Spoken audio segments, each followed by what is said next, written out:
Bonjour, bonsoir à tous et bienvenue dans cette vidéo où on va parler manif, doigt d'honneur et journée de la femme.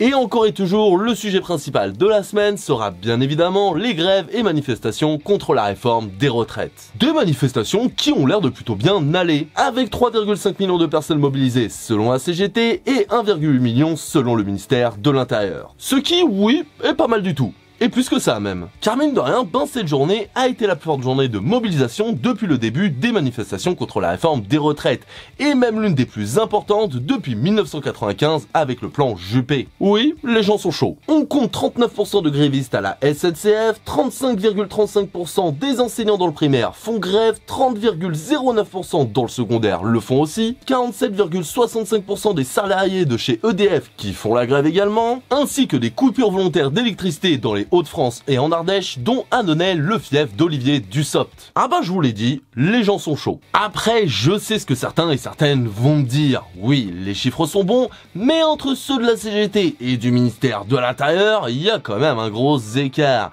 Alors du coup, faut croire qui? Alors qui croire, j'en ai aucune idée. Surtout que la façon de compter les manifestants est très différente entre les syndicats et la police, que la tentation de gonfler ou diminuer les chiffres doit quand même être vachement tentant pour les deux camps. On va pas se mentir, ça donne du crédit. Par contre, ce que je sais, c'est que pour l'instant, la CGT, elle, ne s'est pas trompée de chiffres à cause de Martinez. Et oui, d'après le Canard enchaîné, le nombre de manifestants recensés par le ministère de l'Intérieur lors de la grève du 16 février serait faussé à cause de Gérald Darmanin. Notre très cher ministre de l'Intérieur, dont on ne doit pas dire Darmanin sa gueuleur, ayant annoncé des chiffres erronés, et ses collaborateurs n'ont pas osé le corriger, préférant modifier leurs propres chiffres afin qu'ils collent mieux aux estimations du ministre. N'empêche, tu te dis que le mec fait tellement peur que même ses subordonnés, ils osent rien lui dire.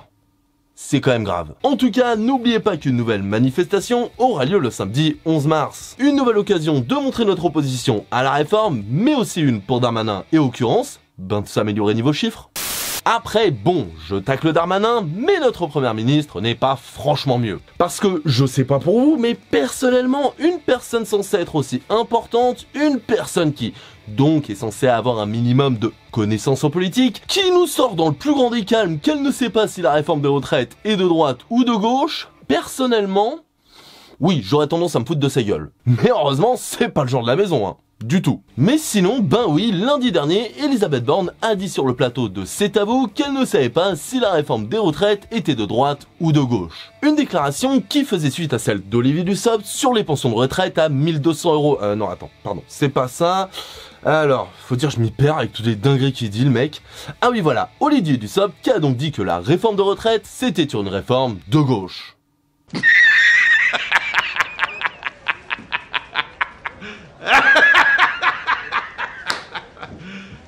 You serious?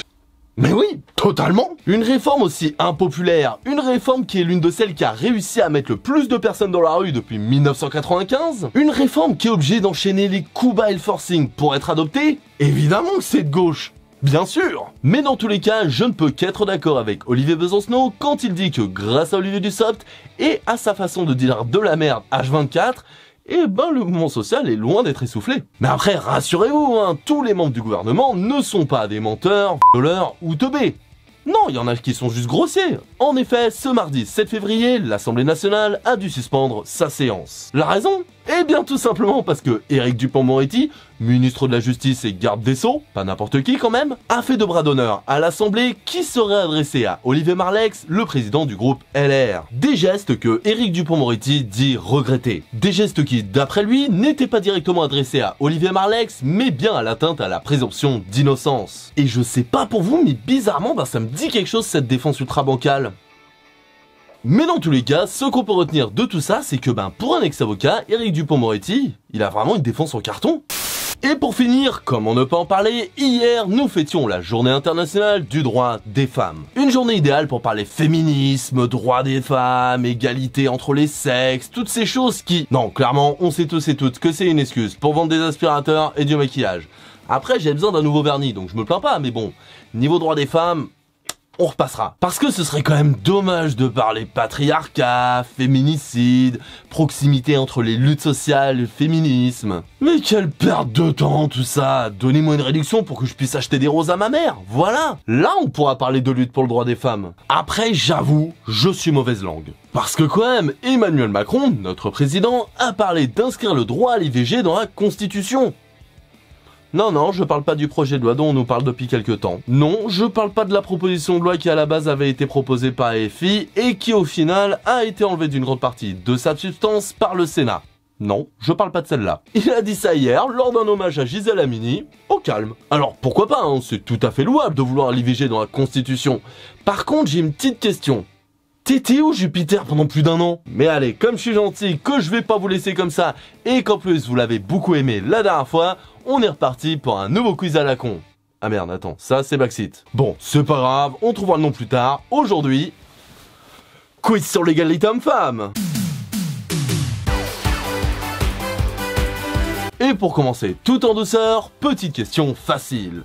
En France, à taux de travail équivalent, combien de pourcentage les hommes gagnent plus que les femmes? 7%? 15%? 0% parce que quand même, on est le pays de l'égalité, faut pas déconner non plus, ou alors la mer Noire.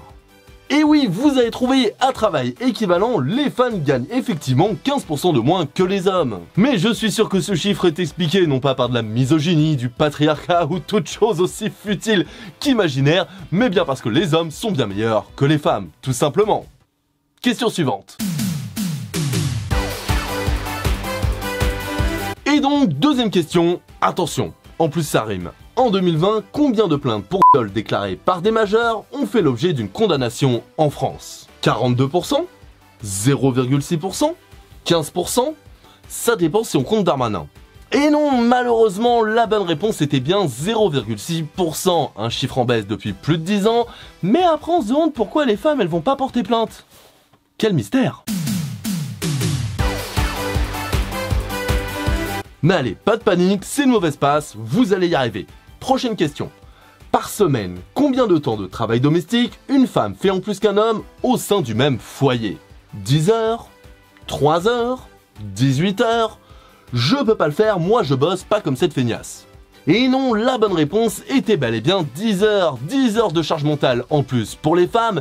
Mais bon, après elles vont pas se plaindre, hein. Ok, elles font la vaisselle, elles s'occupent des gosses, en plus elles ont un travail, etc. Mais nous on fait les courses et on va réparer la voiture. Oh! Ah là là, décidément, vous avez du mal, mais pas de panique, celle-là est ultra simple. Si un homme se balade dans la rue en short et en t-shirt moulant avec ses gros pecs de BG, va-t-il se faire siffler, interpeller, draguer, voire pire? Non. Non sauf dans le Marais? Non, et quand même, la précédente réponse était pas mal homophobe? Non, mais en coréen, sauf que je sais pas écrire le coréen. Alors, suspense. Et oui, bien entendu, si un homme se balade seul dans la rue, et ce même à 4h du matin, il ne se fera quasiment jamais agresser pour son sexe dans la rue. Bien joué! Et pour les femmes, seulement 86% en 2018. Une broutille! Et attention, on ne se relâche pas, dernière question. D'après l'ONU, au rythme actuel où vont les choses, dans combien de temps l'égalité femmes-hommes pourra être atteinte? 10 ans? 300 ans? 2 jours? La réponse D. Aïe aïe aïe, c'est une mauvaise réponse. La bonne réponse était malheureusement dans 300 ans. Après, la bonne nouvelle, c'est qu'au moins il y aura un jour une égalité. Faudra juste être un peu patiente les filles. Et au moins en attendant, vous avez des cartes cadeaux bien-être. C'est déjà ça, non? Mais sinon, tout va très bien. Alors maintenant, à savoir si la réforme est de droite ou de gauche... Ouais, j'ai ma petite idée, Elisabeth. Allez, salut. Tout va bien.